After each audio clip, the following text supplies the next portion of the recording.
Plenary SG. Thank you very much.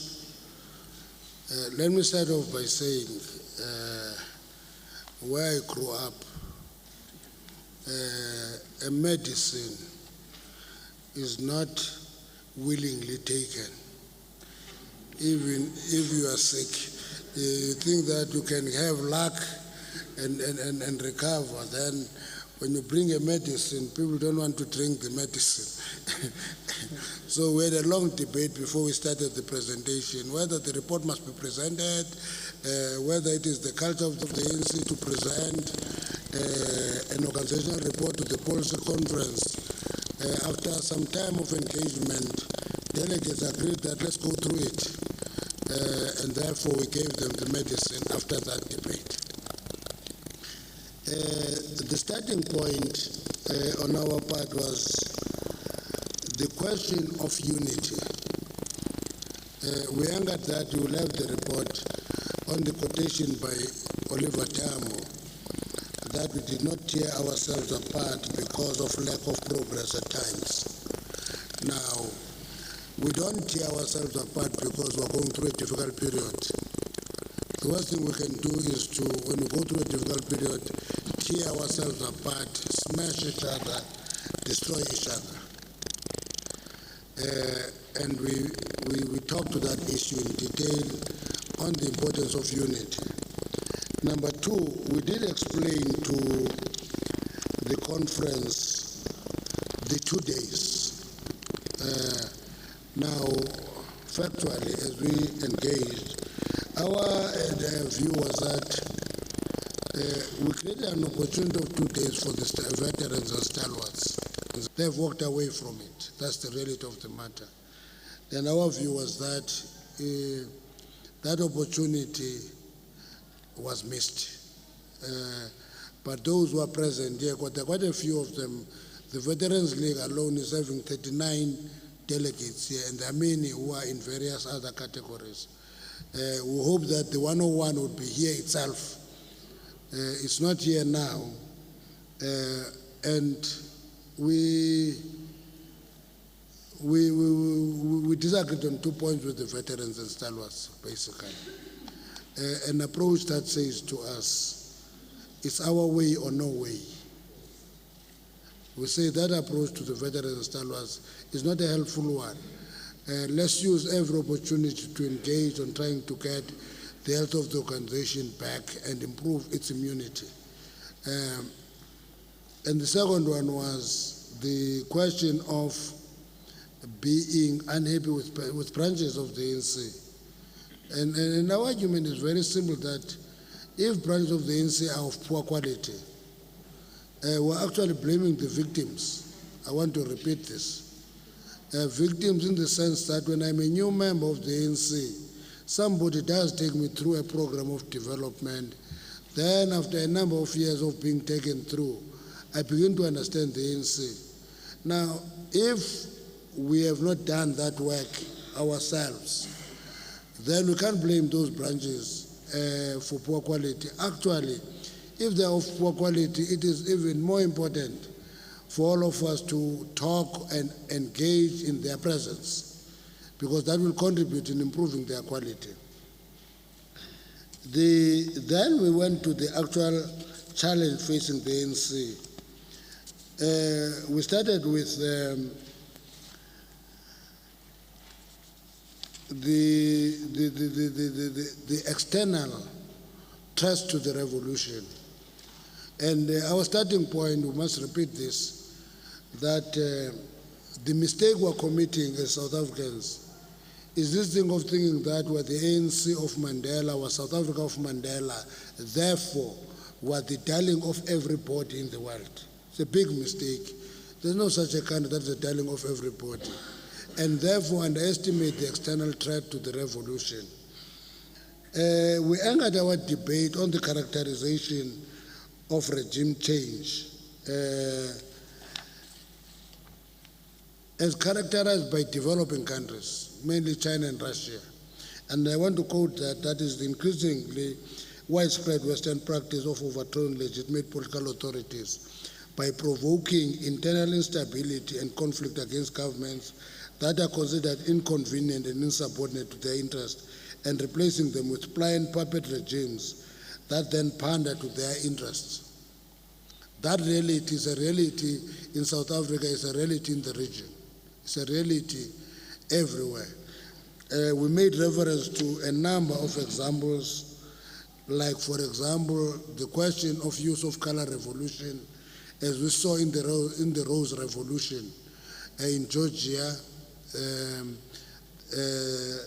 the Orange Revolution in Ukraine, Tulip Revolution in Kazakhstan, the Arab Springs in North Africa. We can list them. And we say the essence of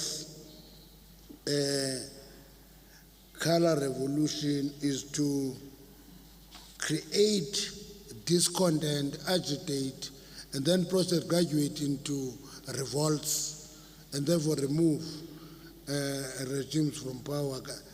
And if the soft options are not working, hybrid options are an option, as we see in Syria and Yemen. Now, we're looking into the situation broadly. And we said, in the process we've seen here at home, elements of that are visible. Whether you take the Marikana situation, though when we discuss it, we normally focus on the brutality of the police. We never look into the question of trying to undermine an authority and provoke security forces into action, and therefore faced with a massacre, and therefore it becomes a new crisis. We never go to that analysis. And I hope analysts like Obawundletyana will do that research and actually give us some detailed analysis rather than being just conveniently looking at the incident. We look into the fees must fall, hashtag fees must fall. Quite an important issue taken up, but as you meet the demands, new demands get generated, it continues. As it moved on, you begin to see the change of the character of the protests. Then it comes into the burning down a library at West, burning down 2 buildings in the University of the Northwest. You can count burn a building in Rhodes. All those issues are signs of color revolution creeping into genuine protests. Zuma must fall marches. Magahambe ngoku Zuma, it's fine. Maybe Magahambe. But uba Magahambe uZuma, what is the character of these marches? What is the character of these marches? And our view is that look at them, analyze them, look at the difference of the character of the marches for Zuma and general protests in South Africa. Look at the demographics, look at everything. You can see that elements of color revolution are there, which are aimed at removing a legitimate authority and replacing it with a pliant puppet regime. Interests are different, and we went in our analysis and said sometimes it is becoming attractive even to our sections of the movement who are seeing it urgent that want to see the back of the president. Now he must go now.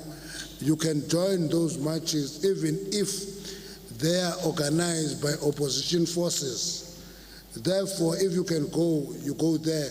Whether it is a vote of no confidence in parliament started by the opposition parties, you get there as members of the movement because it satisfies the immediate desire. The consequences of that action are left to very few for analysis. And to say those are the issues we raised on this matter. The other issue that we raised was the question of reinforcing the common purpose. Why are we a movement? And said what pulls us together as the ANC and as the alliance. We went back and said, let's go back. The NDR, the National Democratic Revolution, is that program. It's the program of the ANC and the minimum program of the alliance. And we get into details what it means, the urgent need of resolving the basic interrelated contradictions in society based on race, which is the oppression, based on class, super exploitation, based on gender, patriarchal relations in society. And where we come from, we say we can talk of radical economic transformation. If it doesn't resolve these contradictions, it's not radical enough. Now, and the question of appreciating the fact that as a liberation movement, we must recommit to this common purpose. But if we're beginning to be all over about that purpose, the risk is that we will be talking at cross purpose all the time. Then we have a cacophony of noises from various leaders of the movement. Then we raise the question of adventurism and populism as an emerging tendency. And our diagnosis of that is that it is a tendency that emerges when a liberation movement is in trouble. And it begins to clutch the straws to gain instant popularity and support, and in the process derail its own revolutionary program. And we referred to the Cultural Revolution in China, which was an act of expedience on the failure of the leap forward to deliver the expected results. Then moved to the Cultural Revolution. It totally destroyed that revolution. Actually, if you talk to the Chinese, it's one chapter in their history that they would want to close quick and not talk about it much. And we say that risk is always inherent. And we try an example of the land program in Zimbabwe. We said it is very revolutionary to distribute the land. But because it was done at a point when the ZANU-PF was struggling, there was an element of clutching of straws. In the process, destroyed food production.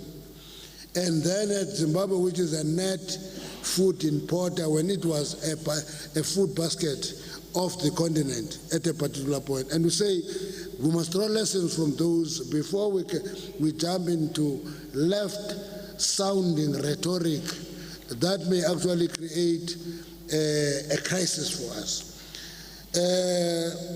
The trust deficit between the people and the movement. We dealt with that in details, and we say we went to the local government research, which indicated some of the issues that we should look into. And we think that we went through a number of the other issues that we should look into, but generally we're going into detail, very candid with what we see as challenges facing the movement and the revolution.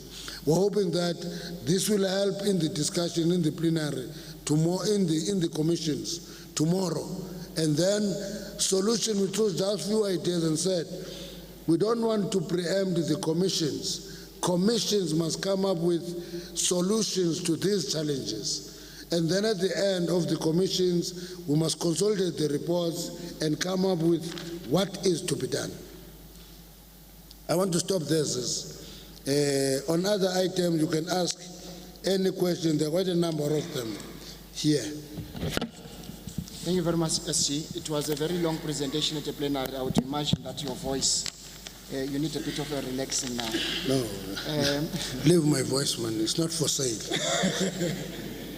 No, except to add, colleagues, that part of the reason we gather here for the few days to come is that, among others, we gather because as a people's organization, the ANC, we've got to reflect on the relevance of the ANC policies in addressing the aspirations of the people. For example, the question we should ask as we go to commissions, to what an extent the current existing policies of the ANC do address the aspirations of the Freedom Charter in the week we celebrate Freedom Charter.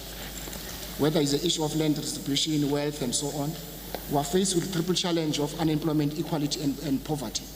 To what an extent do we have policies now, 2017, that respond direct to that issue? Also in the document, the SC deals with issues that are not so much, the protests sometimes we see, are not so much about service delivery, about issues of ethical behavior, the issue about revolutionary morality values, which in the document the SG in the diagnostic report sometimes is that as part of the problems we come across as an organization, that ethical behavior is replaced with status.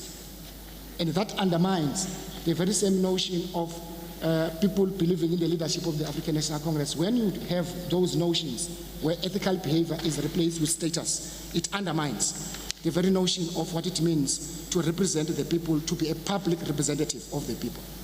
I've just thought I should make those points. Any questions, if any? I've not seen you in the ANC process for a long time, but I'll start with you and then Ranjani. Those are the only two hands for tonight. No, wait. Hi. I wanted that booing. In the rules of conference, it's not allowed. Booing is not allowed in the rules of conference. Mr. Matashe, Peter de Tooy from Huffington Post. Looking at this report, listening to you now, looking at the last 18 months, is it fair to say that the ANC is unable to deal with the issue of the Guptas and state capture? Thank you. African Post. Good evening, SG. My name is Ranjani Munsami. I'm from Times Media. I just wanted to find out, in your diagnostic report, you deal at quite a lot of length with the issue of the Gupta family and the scandals surrounding them and the scandals that have emerged from the emails. I just wanted to find out what was the reaction of the delegates when you spoke about this, and also whether at any stage President Zuma will be asked to explain why he took away decision-making from the ANC and handed it over to this family. Thank you very much.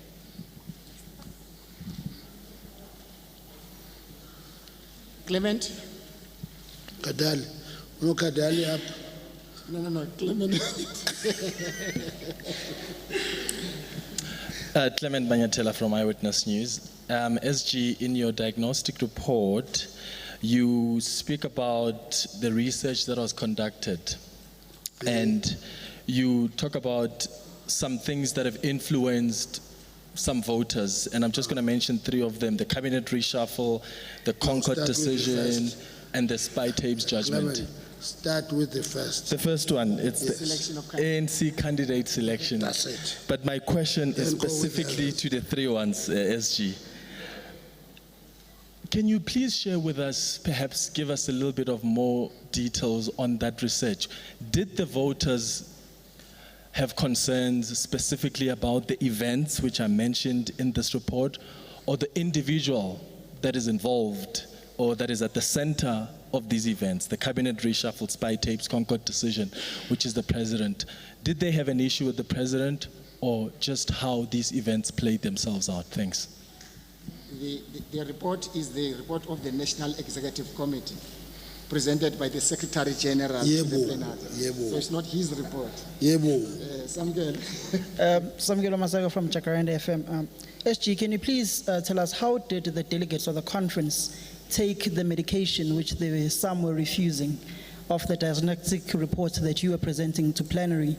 And the last question would be, how did President Jacob Zuma react when you were reflecting on the issues of the controversial Gupta family?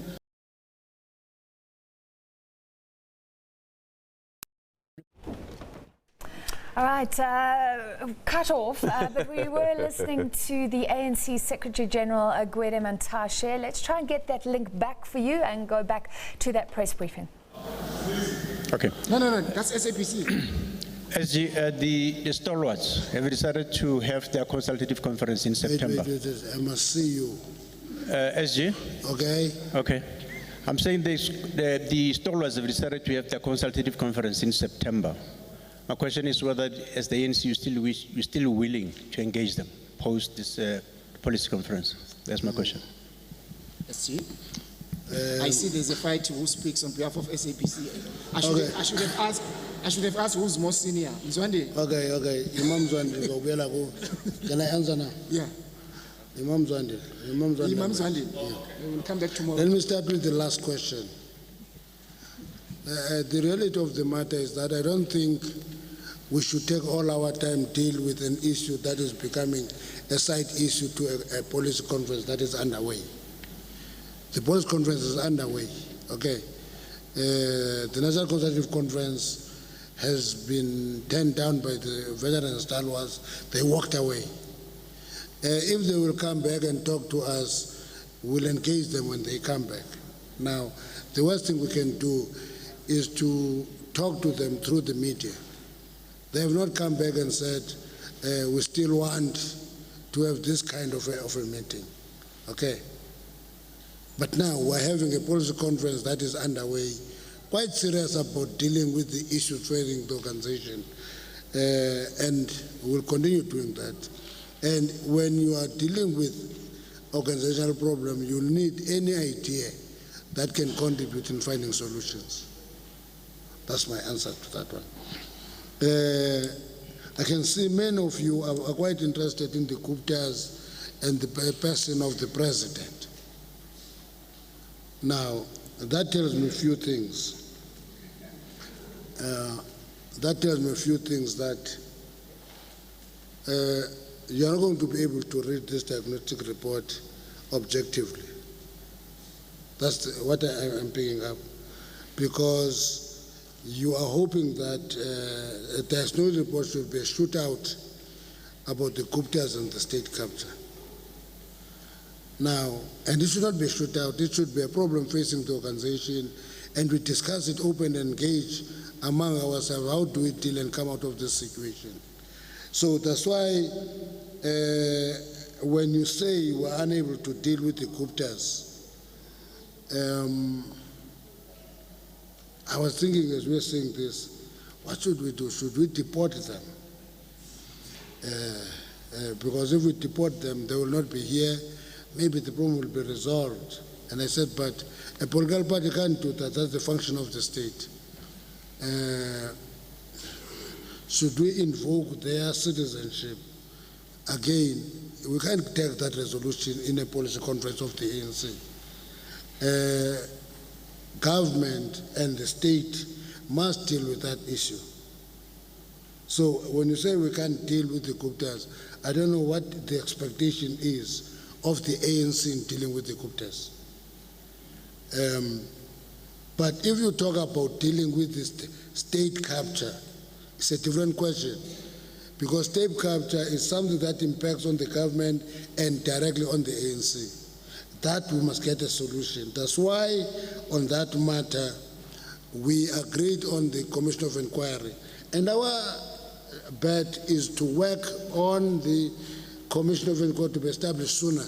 Because once you have a Commission of Inquiry and then the judiciary, you are actually making an effort to establish truth from facts, not react to emotions.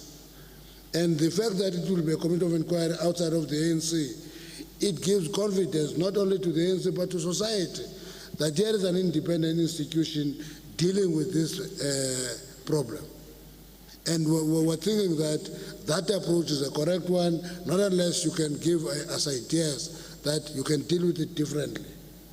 We're doing this with experience. We tried to investigate the question of state capture. 8 people came forward and they came back and said, no, but if we give it to the ANC, are we not going to be dealt with in the factional fights and all those things? We said to them, okay, let's close this investigation, go to an independent institution.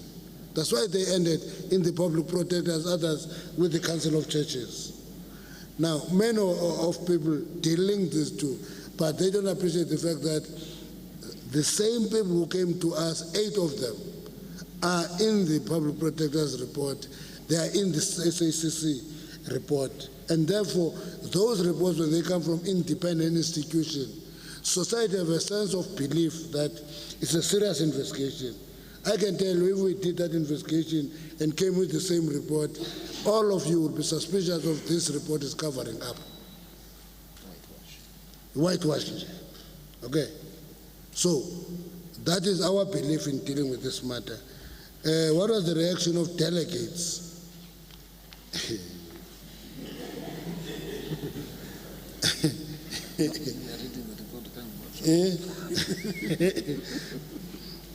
No, this question came twice. What was the reaction of the delegates to Guptas? what was the reaction of the delegates to the diagnosis?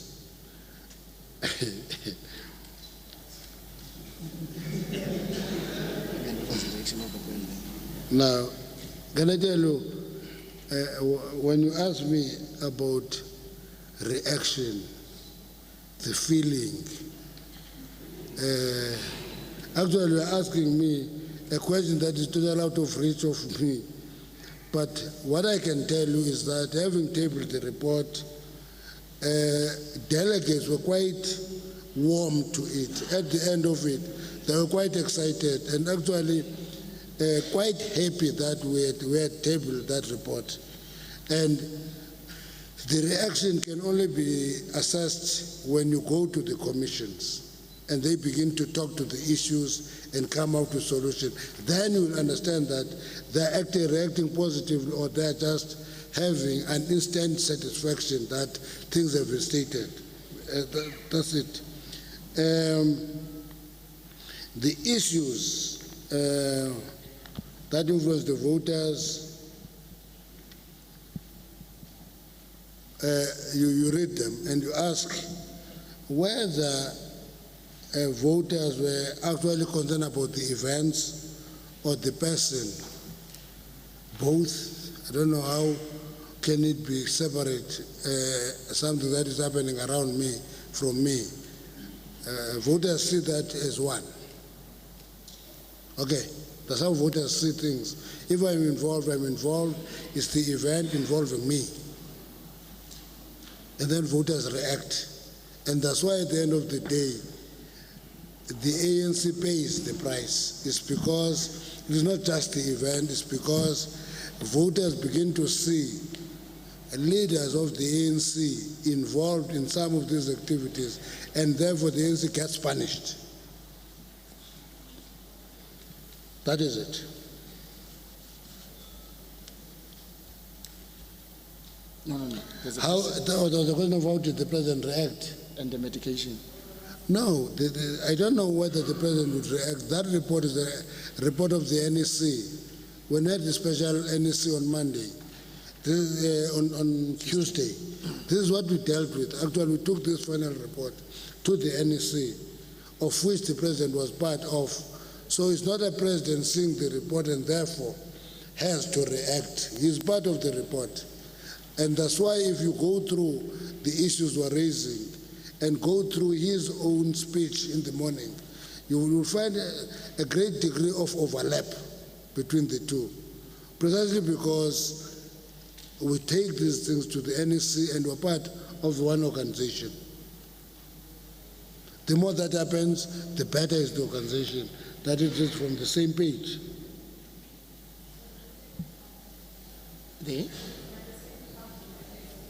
What was the second part? To explain, no. Should we ask President here in the police conference? Conferences don't work that way, Ranjan. No. We're in a policy conference of the ANC. Policy conference are not courts. We don't bring people as if we're in a disciplinary case and say, please answer your questions, or an integrity commission.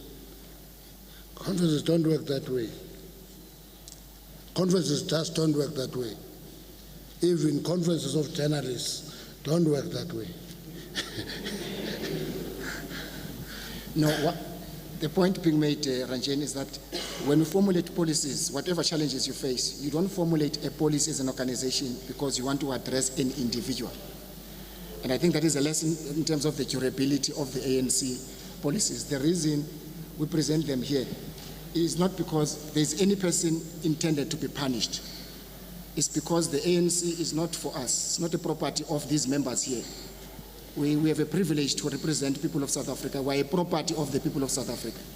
So the question I raised earlier. So it's not the intention really. When you identify a problem, the intention is to punish somebody. No. It's to strengthen the African National Congress for the people of South Africa. And congresses just don't work that way. When you go to the NEC, we have a discussion and you give your report that there were these motions of President stamp down and so forth. It's a different set of an arrangement. If you take it further, you go to a disciplinary case, it's a different set of an arrangement. Now you can't just collapse all of those into one because there is urgency to deal with the president of the ANC by the ANC. Mzwa? Mzwani Lembeje from the SABC.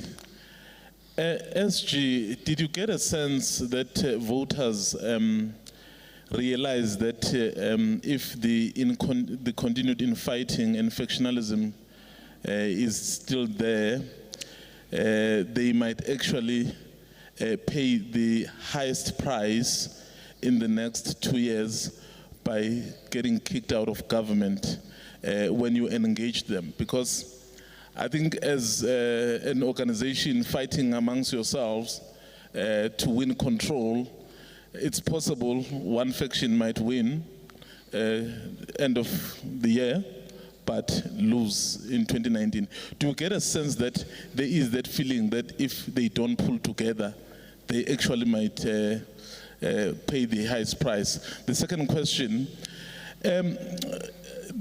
what would be the attitude of the ANC to a question, to what President Mugabe has just suggested? You may not perhaps have heard of it, but I'll just indicate to you. He is basically saying he will invite President Mbeki to Zimbabwe, where they will talk about preserving the legacy of liberation movements like your CCM in Tanzania and the ANC, because the manner in which things are happening, they are losing their identity. What you may not have looked at this through, but what would be the response of the ANC given that an elder statesman and your ally in terms of the liberation movement is suggesting things like this? Good evening, Aldrin Sampier from SABC News, all protocol observed. Mzwani Lembeje. Just a quick one on, you know they normally say that you don't speak after your boss.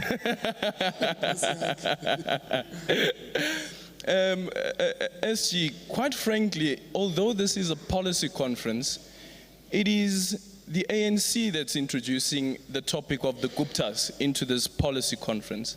And I'm saying that although this is a policy conference, it is not the journalists, but it's the ANC itself that is bringing in the Guptas as a topic of debate by introducing this report, in where a few paragraphs have been dedicated specifically speaking about the Guptas. Is it not a matter of concern that the Guptas, whether these allegations are true or not, they've divided not only South Africa, but they've divided the ANC as well as it stands at the moment? And isn't the ANC running a risk of inviting what some would call foreign tendencies, where you would place credence on the Council of Churches report, the investigation of the Council of Churches? They don't have investigative powers. Why are you introducing that report into this diagnostic report? Legally? Yes. Or technically? Both. Can you pass it to SANEF, please, before we get to problems? I know you're all members of SANEF, but here is your chairperson speaking. Order. Thanks, Zizi Mahlatsi-Gallens from News 24. SG, you talk about how the leaked Gupta emails are harming the movement, and that those are harming the movement. The what? The leaked Gupta emails are harming the movement, and those that are implicated should therefore own up. As the ANC, what should happen to those people that are already implicated? I mean, do you want to wait for the Judicial Commission of Inquiry before you actually deal with those that are implicated, especially where you've got the emails indicating that ministers were sharing confidential cabinet information with the Gupta family, which is a criminal offense? Are you going to wait until that Judicial Commission of Inquiry to actually do that? And given that you have identified the Gupta family specifically in this report. Why then do you want a judicial commission of inquiry that starts from 1994? Are we not running the risk of having another arms deal probes that takes way too many years with the name of the party damaged?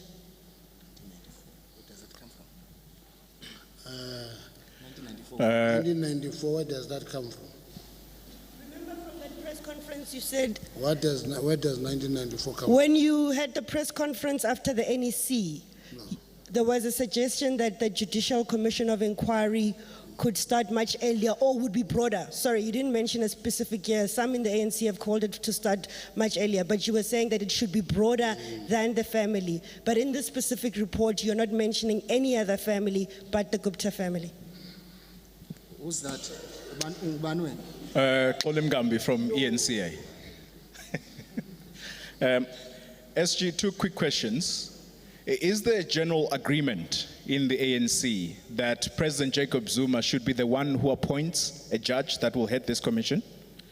And number two, the start of this commission of inquiry, when is it actually going to be, given what the president said in his speech today, that the longer it takes that the ANC investigates such things, or its government investigates such malfeasance, the more damaged the image of the party becomes. So when is it actually going to be instituted? Thank you. Pass to Karima. Karima, you are my last hand for tonight. Thank you, Karima from ENCA. Two questions. Considering the description in the diagnostic report of the state of the organization, considering the description of the state of the organization, the branches, the issues around them being beholden to money and all kinds of stuff, is it your view, or can you express a view on whether the ANC as it stands actually has organizational integrity? Does it have the capacity to actually make decisions that are not beholden to all the stuff that you speak about in the report, whether it's money, position, power, all of that? Does the ANC have integrity as it stands? And then the second question is your analysis around regime change. I find it really odd because you don't talk about who exactly is behind trying to initiate regime change in terms of your understanding of global powers. Are you talking about America? Are you talking about the UK or the EU? And the reason why I'm asking this is because the ANC is quite clearly a capitalist organization. So what would be the motivation for these countries to want to initiate regime change when you are basically adopting policies that are in line with their understanding of the world, particularly at an ideological and economic level? I don't understand this concept of someone else wanting to, get South Africa to apply and, state. It's completely odd and bizarre.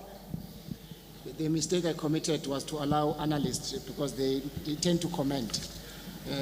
So I should have stated that only journalists and reporters. Shouldn't I start with the last one? Start with the last one, where the ANC is a capitalist organization. Now,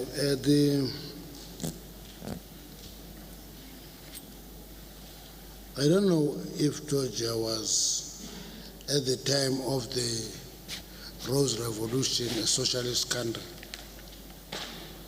Nor do I remember Ukraine as a socialist country at the time of the Orange Revolution. Nor the North African countries, all of them being socialist when the Arab Springs erupted there. Nor Yemen being a socialist country. So I think the location of regime change to an economic system in itself is a wrong starting point. Karima. Interest do not depend on the Interest do not depend on the economic system. Interests depend on the wealth that big countries have interest in. So whether you are capitalist or socialist or a hybrid of the two, interests are not informed by that. That's my understanding. Now, you want us to say who is responsible for this regime change? We put a broad stroke and said Western powers. That's what we said. Because let me tell you how the world works today. If I say here, America is doing this or Britain is doing this, I will have to answer further questions somewhere else. But no,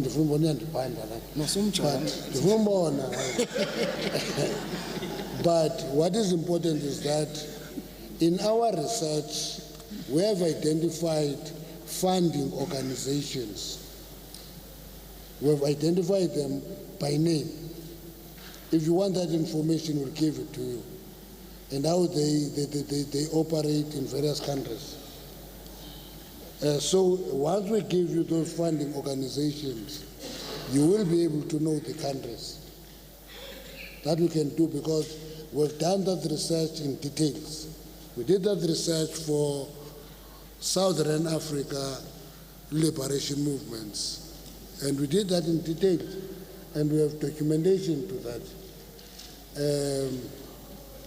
And therefore, whether the ANC is a capitalist organization which is running a capitalist society, it has never claimed to be a socialist organization, ANC. And it doesn't mean that, therefore, it is a puppet state for the West. Because that is the insinuation you're making. When you say, who can threaten you because you're a capitalist state, it's exactly the mistake I started with, of thinking that because we're a capitalist state, we're the ANC of Mandela, we're South Africa of Mandela, we're a darling of everybody, nobody will threaten us. It's a myth. That is in the head of many people, including analysts, by the way. Now, no. There are questions asking. No. No, there were questions asking. I'll give you a chance. You can't have a follow-up question to a question that is not yours. Yeah. Okay. Give it another term. Yeah. Yes. No, Imagalo, you have every right to raise your hand and to be noted and to be recognized. I've noted you raised your hand, I will recognize you. Okay, proceed to the question. But it will not be a follow-up question. It will be a question. Come, Kogeli Sam. Okay. No, wait. Okay. It happens everywhere, Kogeli. Of people, when they want to speak now, immediately. And then everything must stop, they must speak. And Sophie, always teach us, don't be full of self-importance. Respect others as well. So you always take us through this. When there's a press conference, people ask questions. When we're answering them, you want us to answer yours now. There are other people that we must answer to. Okay. Now, did voters realize factionalism leading to ANC losing elections? I don't think voters sit down and do that analysis.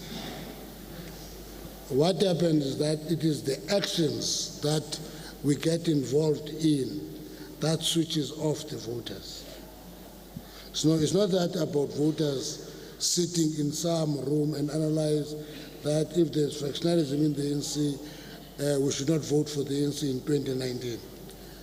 Actually, it is our actions as the ANC leaders in particular that have an impact on the attitude of voters.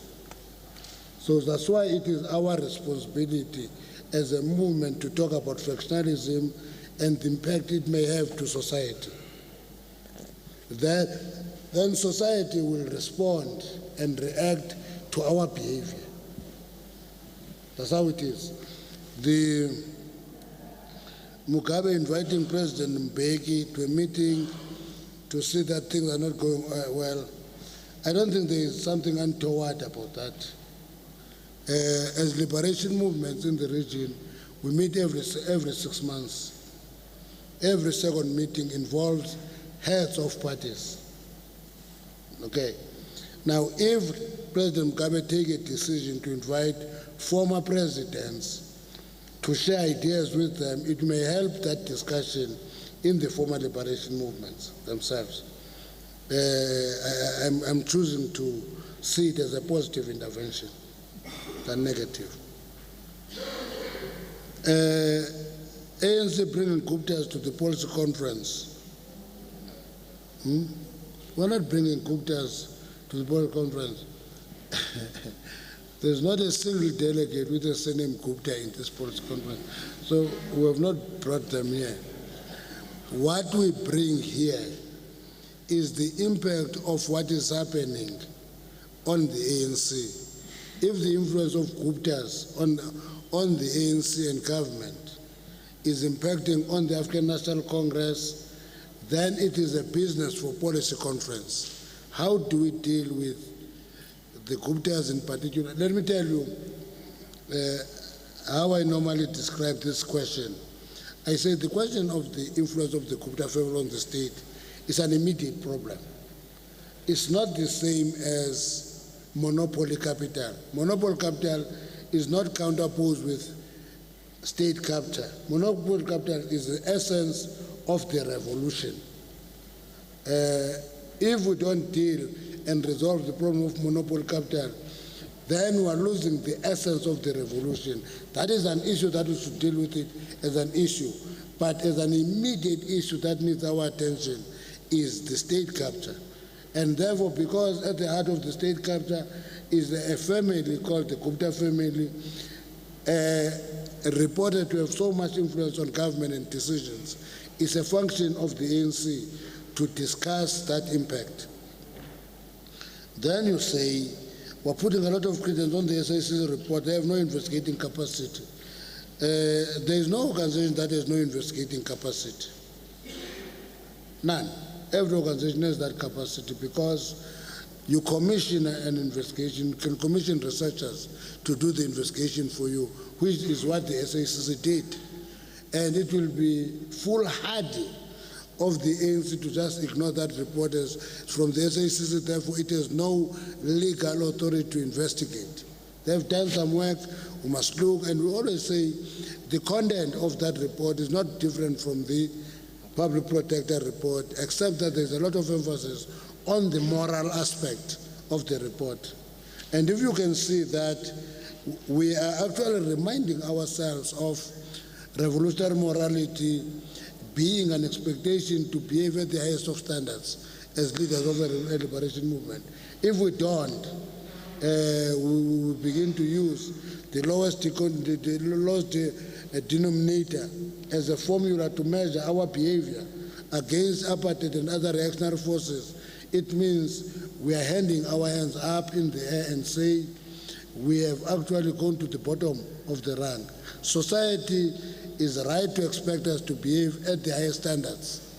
And if we don't do that, they have a right to feel betrayed if our behavior is deviating from that. Emails. What should happen to those implicated? It depends. What are the implications? If it's criminal activities, that is police case. Simple. The Hawks must be on that case if it is criminal. But the investigation by the Judicial Commission of Inquiry, it deals with the details of the state capture, dig into it, and actually give us a report. Then Matlazi talks of 1994. We said, let me give you the report again, because you just heard what you wanted to hear.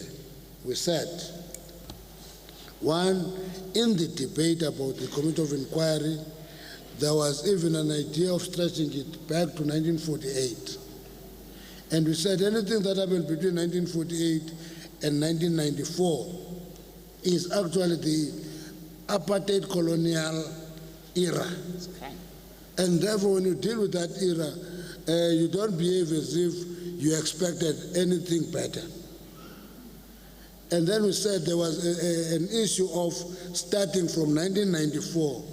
We said, how can we have a commission that start from 1994 that investigate everything? We settled for even if we go back, we must investigate specific issues. If we're investigating the state capital report, is that if we think that the issue revealed about the banks is an issue, you can add that, but the issue that must be added must be specific. You can't be generalized, say, investigate anything that was done by the democratic government from 1994. That's what we said matters. Okay. On the whether the president must appoint the commission, it's not the ANC that agrees to that, it's the constitution that says so. Okay. So how we appoint a commission is not the competence of the African National Congress. It's a constitutional matter.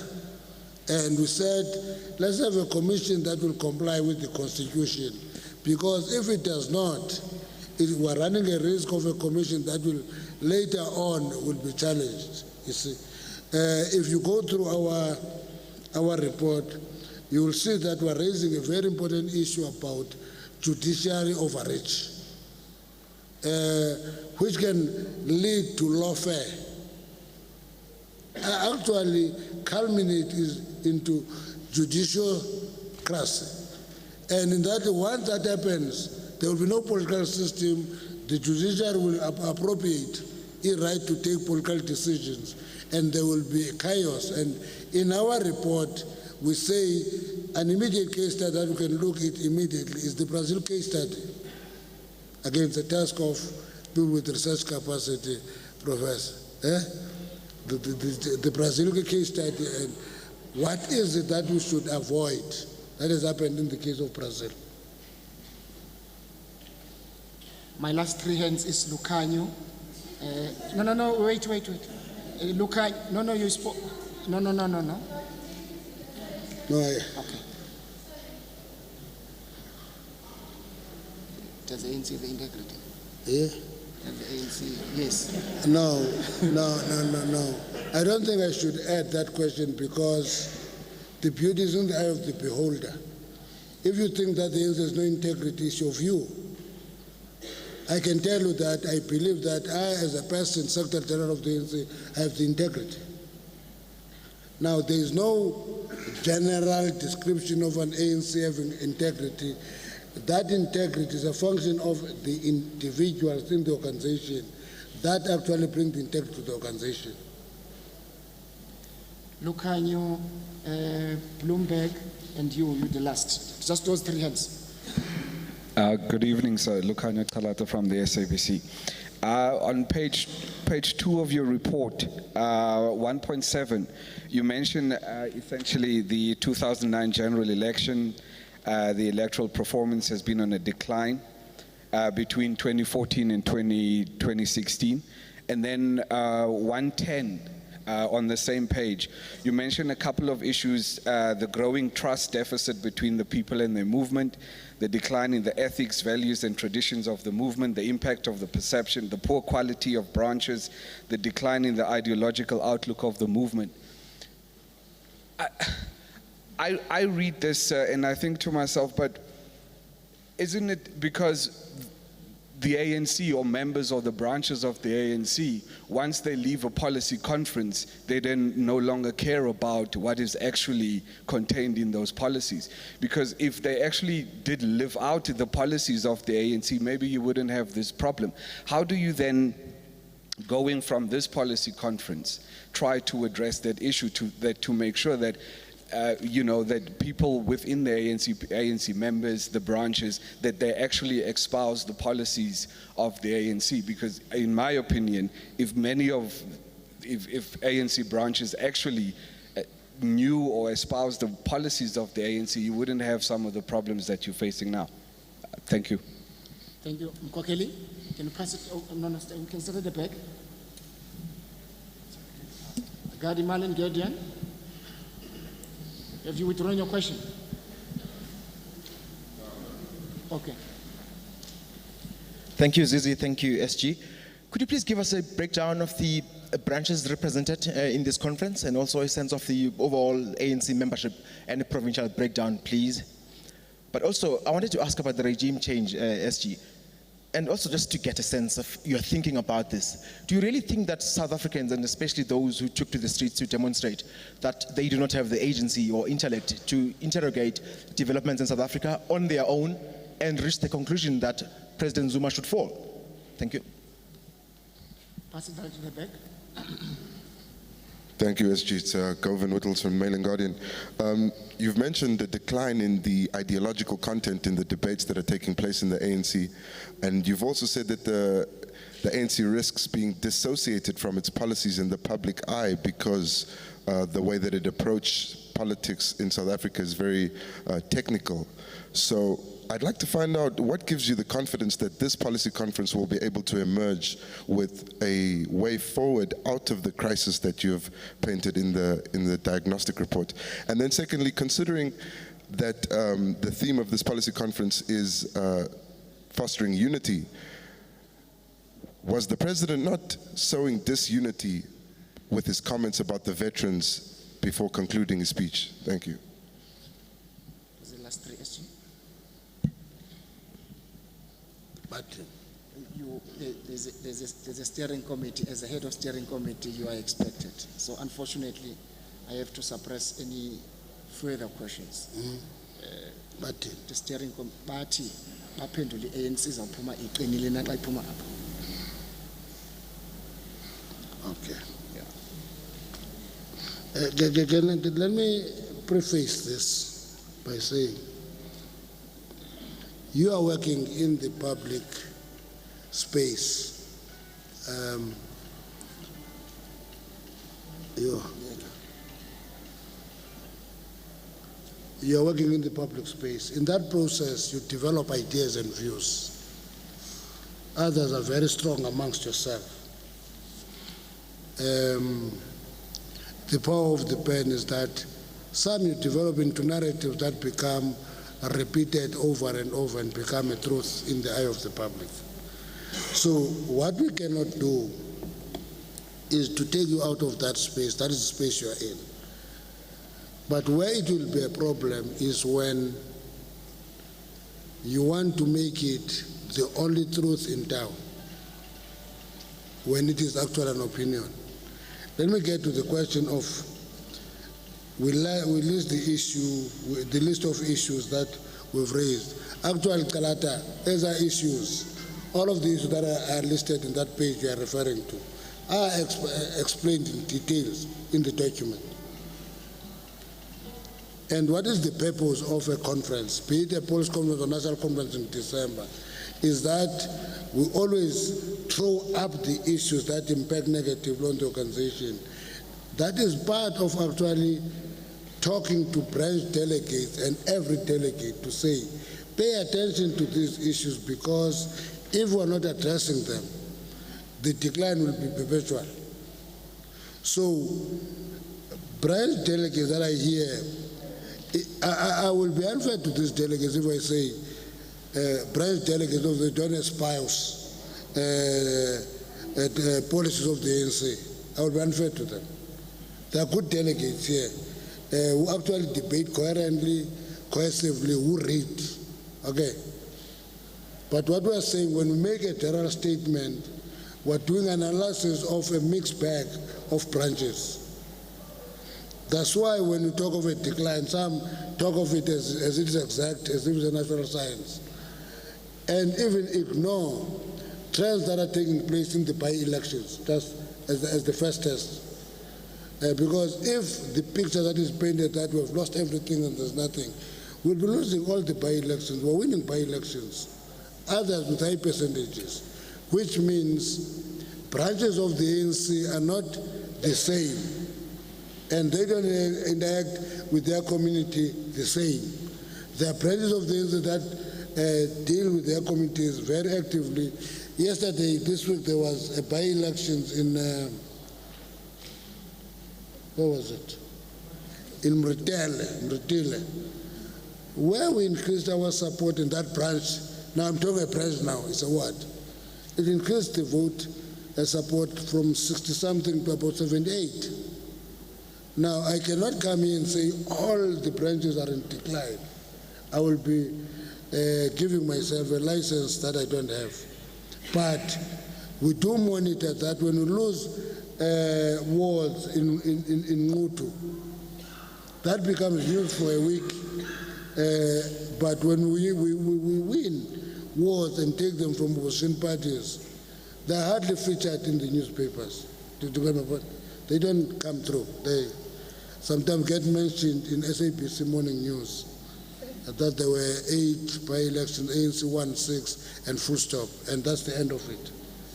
And that is how that narrative develops, because when we lose by-elections, they become news for a week because the narrative is to project the ANC as totally collapsing. But when we win those by-elections, you get a very short space of there were by-elections today and won 8 by-election. The ANC won all its wards and won one from this party and one from that party. And you'll never hear about that again. So when we talk to the branches, we're being to say to the branches, policies of the ANC will save you from decline. Go back, instill those policies into the discipline of the organization. And therefore, dealing with organizational issues is not exact. It depends on how many respond to it. Some will leave this conference and leave those documents in their bags, conference bag, forever. But others are going to use those documents and try to correct the situation. The more we have branches that do that at branch level, the better is our chance to improve our performance and change the image of the ANC. Now, regime change. I could see some that you are agitated about this thing, that we are declaring people who marched as no-brainers, who just driven by regime change. No, that's not what we are saying. That's not what we are saying.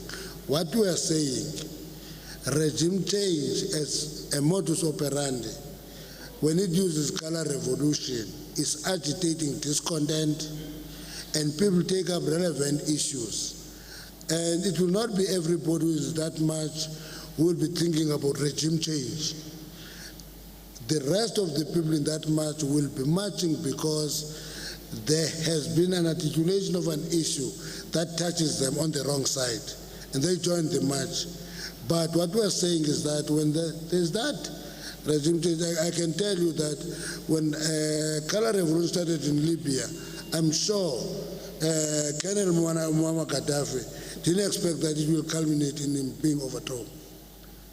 And I'm sure not everybody who started the march had the aim of removing Muammar Gaddafi. But as it grew in popularity, it culminated in the removal of an uncomfortable government in Libya and hope to replace it with a blind government. And today, we don't have a government in Libya. We have some small pockets of organization all over, many years thereafter. You can say the same thing about Iraq, Sam. You can say the same thing about Afghanistan. Regime change, instability forever thereafter. All we're saying is that South Africans, and the ANC in particular, must never be in a mythical situation of things that is a darling of everybody in the world. Nothing will ever happen here. We must always analyze the characters of a protest. That's the essence of the point I'm making.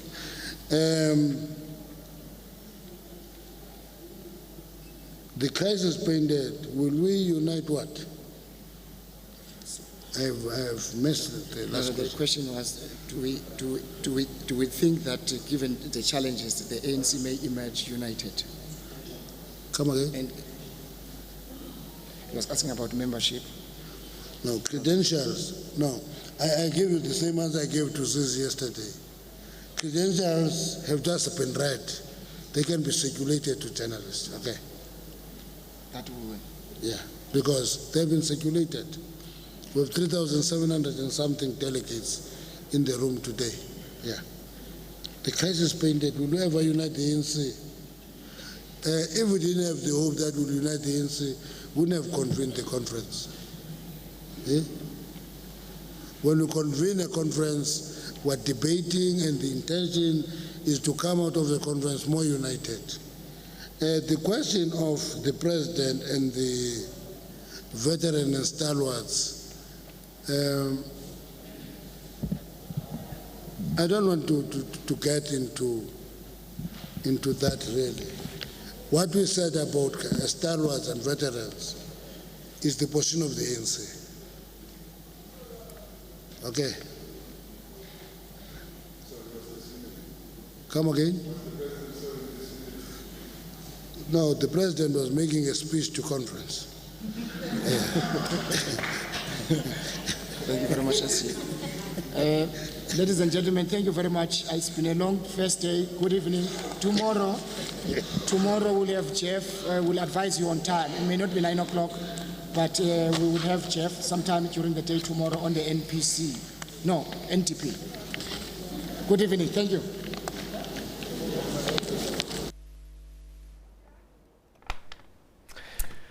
That was the ANC's press conference at Nasrec after a long day, and it was a long press conference. Very much so. And some interesting tidbits. So the Guptas came up, the whole issue of state capture.